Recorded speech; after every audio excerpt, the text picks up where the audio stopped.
আমাদের পিতা হচ্ছেন আদম আলাইহিস সালাম, যিনি বানর ছিলেন না, মানুষ ছিলেন। এক। আর 2 নাম্বার, আমরা এই দুনিয়াতে বিবর্তনবাদের মধ্য দিয়ে আসি নাই, সরাসরি জান্নাত থেকে আসছি। আল্লাহ পাক আদম আলাইহিস সালামকে জান্নাত থেকে দুনিয়াতে পাঠিয়েছে, জান্নাত থেকে সরাসরি দুনিয়াতে পাঠিয়েছে। বরং কোরআন এর উল্টা কথা বলেছে। কি কথা? কোরআন সূরা বাকারায় বলছে একটা জাতি ছিল, তার নাম বনু ইসরাইল। কি নাম? এই বনু ইসরাইলের মধ্যে একটা দলকে আল্লাহ পাক বলেছিলেন শনিবারের দিনে মাছ ধরবে না। কি বলেছেন? শনিবারে, এই যে সাগর আছে আপনাদের মনে করেন, এই শনিবারে মাছ ধরবে না। তো বনু ইসরাইল বেশি চালাক, অতি চালাক, যারা ওই যে প্যালেস্টাইন দখল করে বসে আছে, ওরা দাবি করে আর কি, আসলে এরা সত্যিকারের বনু ইসরাইল নয়, এরা ইউরোপিয়ান জিউস, এরা কিন্তু সত্যিকারের বনু ইসরাইল নয়। এখন এরা অতি চালাক, মাছ ধরে নাই, কিন্তু মাছ ধরার বাদ দিয়ে রাখছে। মাছ আসে, বাদ দিয়ে রাখি, পরে ধরব।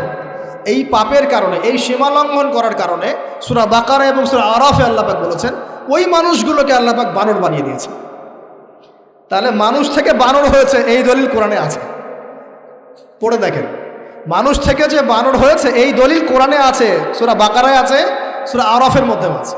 শনিবারের সীমা লঙ্ঘন করার কারণে এই অপরাধ, এই পরিণতি আল্লাহ পাক কিছু মানুষকে দিয়েছে।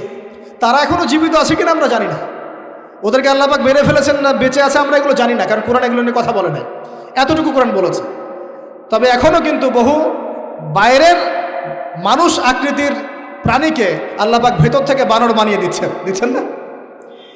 এটা নিয়ে একটা কথা বলতে চাই, সেটা হলো কিয়ামতের আগে আগে আরও কিছু মানুষকে আল্লাহ পাক কিন্তু শূকর এবং বানরে পরিণত করবে। এই হাদিসটা কি জানেন? হাদিসটা শুনে রাখেন, এটা আখিরুজ জামান বা কিয়ামতের আলামত সংক্রান্ত হাদিসগুলোর মধ্যে পাবেন। আল্লাহর রাসূল সাল্লাল্লাহু আলাইহি ওয়াসাল্লাম বলেছেন কিয়ামতের আগে আগে আমার উম্মতের মধ্যে, ভালো করে শোনেন, কিয়ামতের আগে আগে আমার উম্মতের মধ্যে একদল মানুষ বের হবে যারা মদ পানকে হালাল মনে করবে। কাকে? মদ পান করাকে হালাল মনে করবে। যারা বাদ্যযন্ত্র, গায়িকা, নায়িকা এগুলো নিয়ে নর্তকী নাচাবে রাতের বেলা, এগুলোকে হালাল মনে করবে। যারা অশ্লীলতা, বেহায়াপনাকে জায়েজ করে নিবে। ঠিক আছে, এরকম কয়েকটা পাপের কথা বলে নবীজি বলছেন একদিন সকালবেলা আল্লাহ পাক তাদেরকে ঘৃণিত বানরে পরিণত করবে। এটা হবে সামনে, কখন কিভাবে হবে আল্লাহ ভালো জানে। এবার আমি কনসেপ্টে চলে আসি। এই যে পৃথিবীতে নেমে আসলাম, তাহলে আমরা কোত্থেকে আসছি ভাই? আমরা কি পৃথিবীর অধিবাসী ছিলাম? আমরা জান্নাতে ছিলাম, ওখান থেকে আল্লাহ পাক পাঠিয়েছে। এবার পৃথিবীতে এসে আদম আলাইহিস সালামের যুগে খুব একটা দুর্ঘটনা ঘটে নাই, একটা ঘটেছে। কয়টা? একটা। ভাই হাবিলের কুরবানি কবুল হয়, কাবিলের অন্তর্দাহ হয়, জ্বালা হয়। কেন হাবিলেরটা কবুল হবে, কাবিলের কেন হচ্ছে না? এই হিংসার বশবর্তী হয়ে কাবিল হাবিলকে হত্যা করে ফেলে। হত্যা করে লাশটা দাফন করার পদ্ধতিও তার জানা ছিল না। আল্লাহ কাককে পাঠালেন, কাককে দেখে সে শিখল। প্রথম দুর্ঘটনা হচ্ছে হাবিল কাবিলের দুর্ঘটনা। বলে রাখি, আজকেও নিজের ভাইয়ের বেশে বহু কাবিল মুসলিম সমাজের মধ্যে ঘুরে বেড়ায়। নিজের ভাইয়ের লেবাসে, পোশাকে, সুরতেই বহু কাবিল এখনও কিন্তু মুসলিম সমাজে ঘুরে বেড়ায়। তো আমরা কাবিলদেরকে কাবিলের পরিণতি সম্পর্কে সচেতন করতে চাই। হাবিল বলেছিল তুমি যদি আমাকে মারতে আসো, আমি তোমাকে মারার জন্য হাত বাড়াবো না। হাবিল জান্নাতে যাবে আর কাবিল জাহান্নামে যাবে। কেন কাবিল জাহান্নামে যাবে? নবীজি বলেছেন পৃথিবীর প্রথম হত্যাকাণ্ড সংগঠিত করেছে কাবিল। এ কারণে পৃথিবীতে যত খুন হবে সমস্ত খুনের পাপের একটা অংশ কাবিলের আমল নামায় যোগ করা হবে। বলে নাউজুবিল্লাহ। একটা কথা মনে রাখবেন, সদকায়ে জারিয়া যেমন আছে, গুনাহে জারিয়াও আছে। একটা মদের দোকান দিয়েছেন, যত মানুষ মদ খাচ্ছে সমস্ত গুনার একটা অংশ আপনার কাঁধে আসছে। সিনেমা হল করেছেন, মানুষ সারাদিন নেকড়া ছবি দেখে, নগ্ন ছবি দেখে, যত মানুষ এখানে পাপ করবে সমস্ত পাপের একটা অংশ আপনার কাঁধে যায়। আবার একটা মাদ্রাসা করেছেন, যত মানুষ এখানে দ্বীনি ইলম শিখবে এই নেকির একটা অংশ আপনি পাবেন ইনশাআল্লাহ। মরে গেলেও কবরে পাবেন ইনশাআল্লাহ। আল্লাহ পাক আমাদের সবাইকে সদকায়ে জারিয়া করার তৌফিক দেন, গুনাহে জারিয়া থেকে বাঁচিয়ে রাখুন। খুব খেয়াল রাখবেন, আল্লাহ পাক আমাদের হেফাজত করুন বলি আমি। এবার ওই যুগ শেষ, নূহ আলাইহিস সালামের যুগ। এই যুগে আল্লাহর একই সুন্নত। নূহ আলাইহিস সালাম 950 বছর দাওয়াত দিলেন, 40টা বা 80টা পরিবার ইসলাম কবুল করেছে, বাকিরা করেন। যারা করে নাই আল্লাহ পাক তাদেরকে ডুবিয়ে মারলেন, যারা করেছে আল্লাহ পাক উদ্ধার করলেন। সোজা কথা, আজকে সারা পৃথিবীতে যত মানুষ আমরা বেঁচে আছি না, আমরা কোনো না কোনোভাবে ওই 80 পরিবারের সদস্য। আমরা ভাই ভাই বা আমরা ওই ফ্যামিলি, 80 ফ্যামিলির অন্তর্ভুক্ত। কীরকম করে? নূহ আলাইহিস সালামের 4 সন্তান ছিল। কয় সন্তান? এক সন্তানের নাম হচ্ছে হাম। কি নাম? হাম। হাম ছিল একটু কালো বর্ণের। হামকে দিয়ে আফ্রিকার কন্টিনেন্টে যত মানুষ দেখছেন ব্ল্যাক স্কিনের, কালো স্কিন, এরা সবাই হামের বংশধর। মজা না বিষয়টা? মানুষের অস্তিত্ব পৃথিবীতে, ইতিহাস, এগুলো খুব ইন্টারেস্টিং টপিক। ইতিহাস পড়তে থাকলে আপনি ডুবে যাবেন। কত কি যে বিশ্বে হয়েছে আর কত কিছু হবে সামনে, সুবহানাল্লাহ। তখন আপনার অস্তিত্ব জানান দিবে যে আমি কত ক্ষুদ্র, মহাবিশ্ব কত বড়, আল্লাহ কত বড়, কত সময় চলে গেছে আর আমি এই সময় কি করছি। এক ভাইয়ের নাম শাম। এই শামকে কেন্দ্র করে এই আরবের যে মানুষগুলো আছে, আরব, অ্যারাবিয়ান, এরা শামের বংশধর। আরেক ভাইয়ের নাম ইয়াফাস। কি নাম? ইয়াফাস। ইয়াফাসের বংশধর হচ্ছে পশ্চিমারা, মানে রোমক যারা, তারা। আরেক ভাইয়ের নাম ছিল কেনান। কি নাম? কেনান। এ ইমান নিয়ে আসে নাই, ওই যে প্লাবনে ডুবে মরে গেছে। মরে যাওয়ার পরে আদম আলাইহিস সালাম বলেছিল, আল্লাহ আমার পরিবারের অন্তর্ভুক্তকে মাফ করে দাও। আল্লাহ বলেছেন, লাইসা মিন আহলিক, সে তোমার পরিবারের কেউ না। নবীর সন্তান হয়েও, নবীর সন্তান হওয়ার পরেও ইমান না আনার কারণে সে জাহান্নামে গেছে। আর আমরা আর কি এমন মানুষ, অমুক আলেমের সন্তান, অমুক বক্তার সন্তান, হ্যাঁ, অমুক পীরের নবাবজাদা, অমুক তমুক, এইসব বড়াই করে লাভ নেই। আমল, আকীদা, ইমান যদি ঠিক না থাকে, আমাদের বংশ পরিচয় আমাদেরকে বাঁচাতে পারবে, আমাদের দেশ, জাতীয়তাবাদ, বর্ণ বাঁচাতে পারবে। যার যার কবরে তাকে তাকে যেতে হবে। নিজের আমল নিয়ে ফিকির করেন, নিজের কবর নিয়ে ফিকির করেন, অন্যের দিকে চোখ দেওয়া বন্ধ করেন, আগে নিজের কবর ফিকির করেন। আল্লাহ পাক সবাইকে তৌফিক এনায়েত করুন। বলি, যারা বুদ্ধিমান তারা নিজেকে নিয়ে ব্যস্ত থাকে, যারা অহংকারী, উদ্ধত, এরা মানুষের পিছনে পড়ে থাকে। আল্লাহ পাক আমরা সবাইকে নিজের চেহারা আয়নায় দেখার তৌফিক দান করুন। হ্যাঁ প্রিয় ভাইরা, নূহ আলাইহিস সালামের যুগ চলে গেল। 950 বছর দাওয়াত দেওয়ার পরে এই পরিণতি হয়েছে। এরপরে আসছে ইব্রাহিম আলাইহিস সালামের সময়। আল্লাহ পাক তাকে উদ্ধার করেছেন, অগ্নি পরীক্ষা থেকে বাঁচিয়েছেন, নমরুদকে আল্লাহ পাক ধ্বংস করেছেন। আল্লাহ পাক এরপরে এনেছেন আদ জাতি। আদ জাতির হুদ আলাইহিস সালাম এবং তার অনুসারীদেরকে আল্লাহ পাক বাঁচিয়েছেন, বাকিদেরকে ধ্বংস করে দিয়েছেন ঝড় দিয়ে, বায়ু প্রবাহ দিয়ে। সামুদ জাতি এসেছে, সামুদ জাতিকে আল্লাহ পাক ধ্বংস করেছেন বজ্রপাত দিয়ে, বিদ্যুৎ দিয়ে। আর সালেহ আলাইহিস সালাম এবং তার অনুসারীদেরকে বাঁচিয়ে দিয়েছে।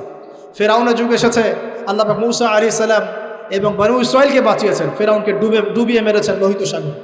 ঈসা আলাইহিস সালামের যুগ আসছে, একই সুন্নাত। ঈসা আলাইহিস সালামকে আল্লাহ পাক শুধু রক্ষাই করেন নাই, নিজের কাছে উঠিয়ে নিয়েছেন। সুবহানাল্লাহ। তিনি আবারও আসবেন পৃথিবীতে ইনশাআল্লাহ। যতদিন না তিনি আসছেন এবং এই পৃথিবীতে 40 বছর রাজত্ব না করছেন, কিয়ামত হবে না ইনশাআল্লাহ। যতদিন পর্যন্ত ঈসা আলাইহিস সালাম আবার ব্যাক না করছেন এবং এই জেরুজালেম থেকে সারা বিশ্বে খিলাফা কায়েম না করছেন, 40 বছর শাসন না চালাচ্ছেন, কিয়ামতও হবে না ইনশাআল্লাহ। এটা সামনে অপেক্ষা করছে। এবং নবী সাল্লাল্লাহু আলাইহি ওয়াসাল্লামের যুগে আবু জাহেল, আবু লাহাব বা সাহেবাদেরকে আল্লাহ পাক ধ্বংস করেছেন, আল্লাহর নবী এবং সাহাবীদেরকে আল্লাহ পাক সম্মানিত করেছেন। আপনি কি পুরো হিস্ট্রির মধ্যে একটা সুন্নত দেখতে পাচ্ছেন, কমন সুন্নত? কি সুন্নত? প্রত্যেক যুগে যুগে যারাই আল্লাহর ওই যে বিধান মেনে চলেছে, সমকালীন নবী রাসূলদের আনুগত্য করেছে, আল্লাহ পাকের আনুগত্য করেছে, আল্লাহ পাক তাদেরকে উদ্ধার করেছেন দুনিয়াতেও পরকালে। প্রত্যেক যুগে যুগে যারাই আল্লাহকে মানে নাই, রাসূলকে মানে নাই, আল্লাহর আসমানি কিতাবকে মানে নাই, বিরুদ্ধাচরণ করেছে, কুফরি করেছে, শিরক করেছে, আল্লাহ পাক সবাইকে ধ্বংস করে দিয়েছেন, কারো কোনো পরোয়া করে। এই সিলসিলা আজও অব্যাহত আছে, আগামীতেও থাকবে ইনশাআল্লাহ।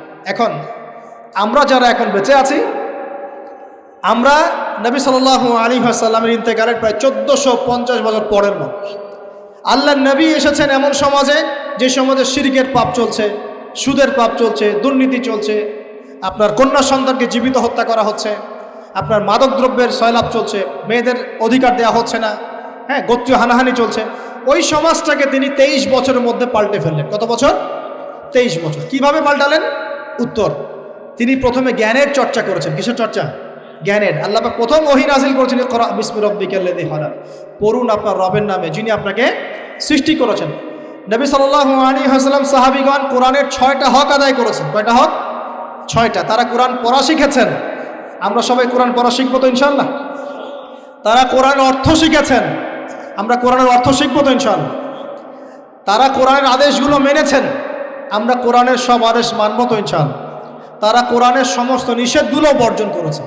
আমরা নিষেধ বর্জন করবো তো ইনশাআল্লাহ? তারা কোরআনের দাওয়াত মানুষের কাছে পৌঁছে দিয়েছেন। আমরা কোরআনের দাওয়াত দিব তো ইনশাআল্লাহ। এবং 6 নাম্বার, তারা কোরআনের বিধানগুলোকে বাস্তবায়ন করেছে। আমরাও বাস্তবায়নের চেষ্টা করব তো ইনশাআল্লাহ। এই 6টা হক আদায়ের ফলে 23 বছরের ব্যবধানে জাহেলি মক্কা একদম সোনালী মক্কায় পরিণত হয়েছে। 23 বছর পরের মক্কায় আপনি কোনো সুদ পাবেন, কোনো শিরক পাবেন, কোনো মূর্তি পূজা পাবেন, কোনো মেয়ের অপমাননা পাবেন, কোনো জেনা, কোনো ব্যভিচার, কোনো ধর্ষণ, কিচ্ছু পাবেন? 23 বছর পরের মক্কায় কোনো পাপ পাবেন না। কিভাবে সমাজ পরিবর্তন হলো? এই কোরআনের হক আদায়ের মধ্য দিয়ে হয়েছে, নবীর সুন্নাত প্রতিষ্ঠার মধ্য দিয়ে হয়েছে। এরপর কি থেমে গিয়েছিল? উত্তর না। এরপর আবু বকর সিদ্দিকের যুগ এসেছে, প্রায় 2 থেকে আড়াই বছর তিনি শাসন কার্য চালিয়েছেন। ওই যুগে কি মানুষ আবার খারাপ হয়ে গিয়েছিল? উত্তর না, বরং ইসলাম আরও বেগবান হয়েছে আলহামদুলিল্লাহ। এরপর এসেছে ওমর রাদিয়াল্লাহু আনহুর যুগ। কত বছর? প্রায় 10 বছর। কত বছর? 10 বছর। এই 10 বছরে কি মুসলিমরা আবার খারাপ হয়ে গিয়েছিল? ওমর রাদিয়াল্লাহু আনহুর কোর্টের মধ্যে কি প্রতিদিন কেস আসতো? সারা বছরে একটা কেসও আসতো না। মানুষ এত ভালো ছিল, সারা বছরে একটা কেসও আসতো না। বরং যারা রাষ্ট্রীয় পর্যায়ে দায়িত্বশীল ছিল তারা এসে বলতো যে আমাদের ভাতাগুলো বন্ধ করে দেন, বসে বসে বেতন নিব কেন, কোনো তো কেসই আসে না, বসে থাকবো কেন? এরকম সমাজ ছিল। একজন ব্যক্তি খুঁজে পাওয়া যেত না যে নামাজ পড়ে না, একজন মুসলিম পাওয়া যেত না যে জাকাত দেয় না সামর্থ্য থাকলে, এমন মুসলিম খুঁজে পাওয়া যেত না যে কোরআন পড়তে জানে না, হাদিসের চর্চা করে না, যে দাওয়াতি কাজ করে না, যে আল্লাহর পথে দাওয়াত এবং জিহাদে আত্মনিয়োগ করে না, এমন মুসলিমই খুঁজে পাওয়া যেত। এরপরে আসলো উসমান রাদিয়াল্লাহু আনহুর যুগ। ওই যুগে ফিতনা শেষের দিকে সৃষ্টি হওয়া শুরু হল। কোন বিষয়কে কেন্দ্র করে? কোরআন সংকলনকে কেন্দ্র করে ফিতনা সৃষ্টি হল। আতাতায়ীদের, বিদ্রোহীদের হাতে উসমান রাদিয়াল্লাহু আনহুকে নির্মমভাবে শাহাদাত বরণ করতে হয়েছে। তিনি প্রায় 12 বছর শাসন কার্য চালিয়েছেন। ইসলাম আরও এগিয়ে গেছে। এরপর এসেছে আলী রাদিয়াল্লাহু আনহুর যুগ। আলী রাদিয়াল্লাহু আনহুর খেলাফতে ওই উসমান রাদিয়াল্লাহু আনহুর ঘটনাকে কেন্দ্র করে, হত্যাকাণ্ডকে কেন্দ্র করে মুয়াবিয়া রাদিয়াল্লাহু আনহু এবং আলী রাদিয়াল্লাহু আনহুর মাঝখানে একটা ব্যাটল, একটা যুদ্ধ হয়ে গেছে। এর নাম হলো সিফফিনের যুদ্ধ। কিসের যুদ্ধ? সিফফিন। যাই হোক, এক পর্যায়ে আলী রাদিয়াল্লাহু আনহুকে এরকম বিদ্রোহীদের হাতে, খারেজিদের হাতে শহীদ হতে হয়। বলেন ইন্না লিল্লাহি ওয়া ইন্না ইলাইহি রাজিউন। তারপরে হাসান রাদিয়াল্লাহু আনহু অল্প কয়েকদিন শাসন কার্য চালান। তারপর উম্মার ঐক্যের খাতিরে তিনি তার শাসন কার্যের ভারটাকে মুয়াবিয়া রাদিয়াল্লাহু আনহুর হাতে সোপর্দ করে দেন, যা ছেড়ে দিলেন। মুয়াবিয়া রাদিয়াল্লাহু আনহুর সময় থেকে উমাইয়াদের শাসন শুরু হয়। উমাইয়ারা শাসন করেছে প্রায় 132 হিজরি পর্যন্ত। কত হিজরি? 132 হিজরি পর্যন্ত, প্রায় 92 ইয়ার্স, 90-92 বছর তারা শাসন করেছে। এ সময় ইসলাম আরও এগিয়ে গেছে, পিছিয়ে যায় নাই। ফিতনা এসেছে, দমন করা হয়েছে। মুসলিমরা বীর দর্পে বিশ্বের বুকে শাসন কার্য চালিয়েছে। এরপর এসেছে আব্বাসীয়দের খেলাফত। জাব নদীর যুদ্ধে উমাইয়াদের পরাজয়ের পরে আব্বাসীয়রা ক্ষমতায় আসে। তারাও ইসলামকে এগিয়ে নেওয়ার চেষ্টা করছিল, ইসলাম এগিয়ে যাচ্ছিল, জ্ঞান বিজ্ঞানের প্রসার হচ্ছিল। আলহামদুলিল্লাহ, ইসলাম পিছিয়ে যায় নাই, মুসলিমরা পিছিয়ে যায় নাই। সারা বিশ্বে দাপটের সাথে আমরা চলেছি। তারপর আস্তে আস্তে ওই আব্বাসীয়দের পতন শুরু হলো। কাদের হাতে? এই তাতারিদের হাতে, মঙ্গোলিয়ানদের হাতে। মাত্র 40 দিনের ব্যবধানে পুরো বাগদাদের মধ্যে প্রায় 20 থেকে 25 লক্ষ মানুষকে হত্যা করা হয়েছে। বাইতুল হিকমা ধ্বংস করে দেওয়া হয়েছে, লাইব্রেরি ধ্বংস করে দেওয়া হয়েছে, বইপত্রকে নদীতে ফেলে দেওয়া হয়েছে। তারা ছিল উগ্র জাতি। মঙ্গোলিয়ানদের নাম শোনে নাই? হালাকু খান নাম শুনেছেন? চেঙ্গিস খান, হালাকু খান নাম শোনে নাই? ওদের হাতে মুসলিমদের ব্যাপক দমন পীড়ন সহ্য করতে হয়েছে। এভাবে যুগে যুগে তারপর ক্রুসেডাররা আসছে। ক্রুসেড 1টা 2টা 3টা ক্রুসেড হচ্ছে। আস্তে আস্তে উসমানীয়দের রাইজিং হয়েছে, ফাতেমি খেলাফত এসেছে, মামলুকদের শাসন এসেছে, এদিকে মোগলরা শাসন করেছে, কর্ডোভার দিকে আব্দুর রহমান তারা শাসন করেছে। মানে এক কথায় সারা বিশ্বে মুসলিম শাসন ছিল। অটোমান এম্পায়ার 1923 এই সময়ের দিকে, 1914 থেকে 1923 এই সময় পর্যন্ত অটোমান এম্পায়াররাই বিশ্বে ছিল। তারপর প্রথম বিশ্বযুদ্ধে যখন তারা রাশিয়ার পক্ষ নেয়, এরপরে ব্রিটেন যখন জয়লাভ করে, এই সময় থেকে মুসলিমদের ডমিনেটেড হওয়ার সময়টা শুরু হয়েছে। তারপরে মুসলিমরা আস্তে আস্তে রাষ্ট্র ভাগ করে ফেলেছে। প্রত্যেক রাষ্ট্র টুকরা টুকরা হয়ে গেছে, ইউনিটি নষ্ট হয়ে গেছে, রাষ্ট্রের ভিতরে বিভিন্ন ফাসাদ তৈরি করে দেওয়া হয়েছে, মুসলিমদের ঐক্য ভেঙে গেছে, ইকোনমি দুর্বল হচ্ছে। সব মিলিয়ে আজকে মুসলিমদের আজকে এই অবস্থা হচ্ছে। আমাদের এখন যুবকরা চিনে না আল্লাহকে, নামাজ পড়তে মানুষ খুঁজে পাওয়া যাচ্ছে না, জাকাত দেওয়ার মানুষ পাওয়া যায় না। রমজান মাসে পার্ট টাইম রোজা রাখে, পার্ট টাইম তারাবি পড়ে, পার্ট টাইম জুমায় আসে, পার্ট টাইম ঈদে নামাজ পড়ে। প্রজন্ম আস্তে আস্তে এই জায়গায় চলে আসছে। আল্লাহকে চিনে না, রাসূলকে চিনে না, ইসলামের হিস্ট্রি জানে না, আমাদের শেকড় জানে না। এমনি এমনি হয়নি, লাস্ট 100 বছরে এই জায়গায় আমরা আসছি। লাস্ট 100 বছর হিস্ট্রি ভালো করে পড়ে দেখবেন, বলার সময় নাই এখানে। লাস্ট 100 বছর হিস্ট্রি পড়ে দেখবেন যে জায়গায় আমরা ছিলাম সেখান থেকে একদম তলানিতে নেমে চলে আসছি। এখন প্রশ্ন হচ্ছে, এই অবস্থায় কি চিরস্থায়ী থাকবো, নাকি এখান থেকে আমরা সামনে যাব? সামনে যে এমনি এমনি যাওয়া হবে না এটা নিশ্চিত। সামনে যাওয়ার জন্য কিছু কাজ এবং ক্রাইটেরিয়া মেনটেন করতে হবে। আমরা জানি এরপরে আসবে ইমামুল মাহদির শাসন, তারপরে আসবে নবী ঈসা আলাইহিস সালামের শাসন, তারপরে দাজ্জালকে মেরে ফেলা হবে। আর দাজ্জালকে মেরে ফেলার আগে দাজ্জাল তার অনুসারীদেরকে নিয়ে বিশ্ব শাসন করবে 40 বছর। 40 বছর না, 40 দিন। 40 দিন। প্রথম দিন হবে 1 বছরের সমান, দ্বিতীয় দিন হচ্ছে 1 মাস, তৃতীয় দিন 1 সপ্তাহের সমান। তারপরে দিনগুলো আমাদের দিনের মতোই। এরপর ঈসা আলাইহিস সালামের আগমনের মধ্য দিয়ে তার ধ্বংস হবে। এরপর ইয়াজুজ আর মাজুজ বের হবে। ইয়াজুজ আর মাজুজ খুব হিংস্র হবে, তাদেরকে হত্যা করার ক্ষমতা মুসলিমরা থাকবে না। মুসলিমরা তুর পাহাড়ে আশ্রয় নেবে। আল্লাহ পাকের গজবে তাদের ঘাড়ের মধ্যে একটা ভাইরাস জন্ম নেবে, এতে তারা মারা যাবে। বড় বড় নখরওয়ালা প্রাণী আল্লাহ পাঠাবেন, পাখি, এরা এসে এদেরকে উঠিয়ে উঠিয়ে কোনো জায়গায় ফেলে দিবে, মহাবিশ্বের কোনো এক জায়গায় এনে ফেলে দেবে। তারপর আল্লাহ পাক বৃষ্টি বর্ষণ করবেন, প্রচুর বৃষ্টি বর্ষিত হবে এবং বিশ্বের এই জমিনটা উর্বর হবে। তখন একটা ডালিম দেখেছেন ডালিম? একটা ডালিম একটা পরিবার খাবে। একটা ডালিমের খোসার মধ্যে একটা পরিবার আশ্রয় নিতে পারবে। এত বড় বড় ফসল হবে। 40 বছর ঈসা আলাইহিস সালাম এই বিশ্বকে শাসন করবে ন্যায়ের ভিত্তিতে, আদালতের ভিত্তিতে। ঘাটে মহিষে 1 ঘাটে পানি খাবে, বাঘে মহিষে 1 ঘাটে পানি খাবে, কেউ কারো উপর জুলুম করবে না। এরপর তার বিয়ে শাদী হবে, সন্তান হবে এবং তার ইন্তেকালও হবে স্বাভাবিকভাবে, এবং তাকে দাফন করা হবে নবী মুহাম্মদ সাল্লাল্লাহু আলাইহি ওয়াসাল্লামের কবরের পাশে, রওজার পাশে। এরপরে মানুষ আবার খারাপ হওয়া শুরু করবে। এতটা খারাপ হবে যে মানুষ রাস্তার মোড়ে মোড়ে জেনা ব্যভিচারে লিপ্ত হবে, না কুকুর শেয়ালের মতো। এই অবস্থায় পশ্চিম দিক থেকে সূর্য উঠবে এবং ব্যবসায়ী ব্যবসা করতে বসেছে, কাপড় খুলেছে, এই কাপড় গুটিয়ে নেওয়ার আগে কিয়ামত হয়ে যাবে। একজন ব্যক্তি পানির বোতল খুলেছে, পানি মুখে দেওয়ার আগেই কিয়ামত হয়ে যাবে। একজন ব্যক্তি বাসা থেকে বের হয়েছে, বাসায় ফেরত যাওয়ার আগে কিয়ামত হয়ে যাবে। উটকে পানি পান করানোর আগে কিয়ামত হয়ে যাবে। ওই সময় তওবার দরজা বন্ধ হয়ে যাবে। এই ইসরাফিল আলাইহিস সালাম সিংহায় ফুঁক দিয়ে দিবেন, মহাবিশ্ব ধ্বংস হয়ে যাবে।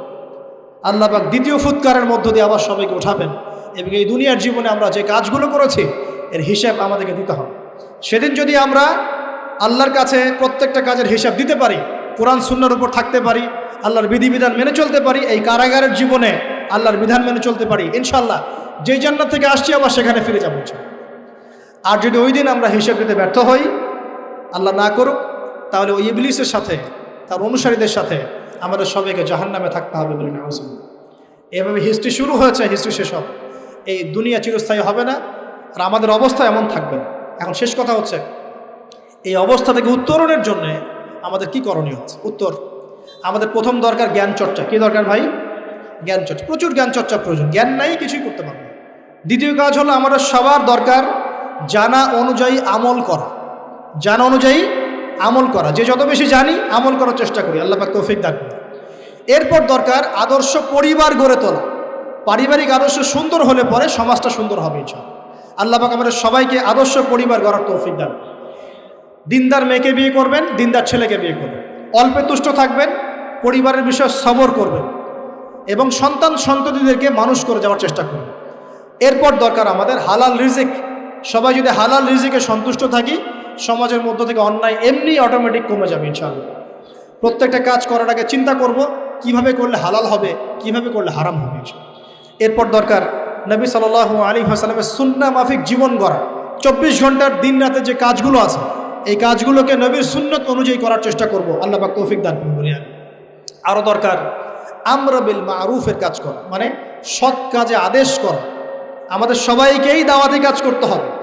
একজন দুজন করবে, বাকিরা করবে না এমন নয়, সবাইকেই পার্ট টাইম হলেও দাওয়াতি কাজ করতে হবে। নামাজ আপনি পড়ছেন, নামাজের দাওয়াত দেন। আপনি জাকাত দিচ্ছেন, জাকাতের দাওয়াত দেন।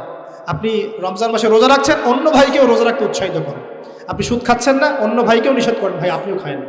আমি যা করি সেটা আপনি অবশ্যই প্রচার করবেন, আপনি যা করেন সেটা আপনি প্রচার করবেন, যা করেন না সেটা বলতে যাওয়ার দরকার নেই। তবে হ্যাঁ, আমলের কথা আপনি বলতেই পারেন। যদি আপনি তাহাজ্জুদ নিয়মিত পড়তে নাও পারেন, মানুষকে আপনি বলতে পারবেন তাহাজ্জুদ নামাজ পড়েন, তাহাজ্জুদ নামাজ পড়া ভালো। ইনশাআল্লাহ আস্তে আস্তে আপনি নিজেও আমল করার চেষ্টা করবেন, আল্লাহ পাক তৌফিক দান। আমর বিল মারুফ, সৎ কাজে আদেশ করতে হবে। আরেকটা হচ্ছে অসৎ কাজে নিষেধ করতে হবে। সৎ কাজে শুধু আদেশ করলেই হয় না, অসৎ কাজেও কি করতে হয়? নিষেধ করতে হয়। মনে রাখবেন, শুধু সৎ কাজে আদেশ করলেই জীবনেও কোনোদিন আপনার উপর কোনো বালা মুসিবত, বিপদ আপদ, গালি তহমত আসবে না। যখন আপনি সৎ কাজে আদেশের সাথে সাথে অসৎ কাজেও নিষেধ করা শুরু করবেন, তখন চতুর্দিক থেকে আপনার উপরে বাধা আসা শুরু হবে। এটাই সুন্নত। তবে এটা নবীর সুন্নত। আল্লাহ পাক বলছেন, কুনতুম খায়রা উম্মাহ উখরিজাত লিন-নাস তা'মুরুনা বিল মা'রুফ ওয়া তানহাউনা আনিল মুনকার ওয়া তু'মিনুনা বিল্লাহ। আর আমাদের দায়িত্ব হচ্ছে পরবর্তী প্রজন্মকে মানুষ করে যাওয়া, নিজেদের জানমাল সময় শ্রম দিয়ে আল্লাহর জমিনে আল্লাহর দিনটাকে প্রচার করা, প্রসার করা, প্রতিষ্ঠার চেষ্টা করা, এবং চরমপন্থী না হওয়া, আবার গোলালু মার্কা শৈথিলতাবাদীও না হওয়া, মধ্যমপন্থী থাকা, নিজের দায়িত্ব পালন করা, অন্যকে দিনের দিকে ডাকা, আমাদের ঊর্ধ্বতন কর্তৃপক্ষ যারা থাকবে সবার সামনে ইসলামটাকে যুগোপযোগীভাবে সত্য মিথ্যাকে স্পষ্ট করে দিয়ে উপস্থাপন করা। তারা যদি কবুল করে আলহামদুলিল্লাহ, যদি নাও করে তাদের দায়িত্ব তাদের, আমাদের দায়িত্ব আমাদের। That's all. আল্লাহ রাব্বুল আলামিন আমাদের সবাইকে কুরআন সুন্নাহ মাফিক জীবন করার তৌফিক দান করুন, বলি আমিন। আমাদের সবাইকে আল্লাহ পাক পুরো ওয়ার্ল্ড হিস্ট্রি পড়ার তৌফিক দান করুন, কোরআনের জ্ঞানী হওয়ার তৌফিক দেখ, এর অর্থ বোঝার তৌফিক দান করুন, নবীর সুন্নাহ মাফিক জীবন করার তৌফিক দান করুন, হালাল খাওয়ার তৌফিক দেখ, আদর্শ পরিবার গড়ার তৌফিক দান করুন, এবং দিন ইসলামকে বিজয়ী করার জন্য আমাদের জানমাল সময় শ্রম ব্যয় করে আল্লাহর পথে কাজ করার তৌফিক এনায়েত করুন। সকলেই বলে আমিন। আকুলু কওলি হাযা আস্তাগফিরুল্লাহ লি ওয়া লাকুম ওয়া লিসাইরিল মুসলিমিন।